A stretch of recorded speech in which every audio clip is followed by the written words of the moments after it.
এখনকার দিনের তরুণ সমাজ ক্যারিয়ারের উপরে বেশি গুরুত্ব দেয়। তারা তাড়াতাড়ি বিয়ে করতে চায় না, বিয়ে করে ৩৫ অথবা ৪০ বছরে এসে।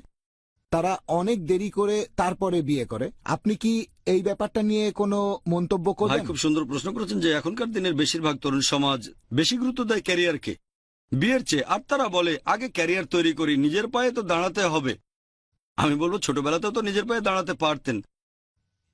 আসলে আমি আমার নিজের পায়ে দাঁড়াবো এটা দিয়ে বোঝাচ্ছে তারা আর্থিকভাবে স্বাবলম্বী হতে চায়। তারা হতে চায় ডাক্তার বা ইঞ্জিনিয়ার অথবা ভালো বেতনের চাকরি চায়। এভাবে যখন ভালো চাকরি পায় ততদিনে ৩০ বছর পার করে ফেলে, অথবা ২৮, ২৯, এটাও বেশ তাড়াতাড়ি, অথবা ৩০ পার হয়ে ৩১, ৩২ বা ৩৫।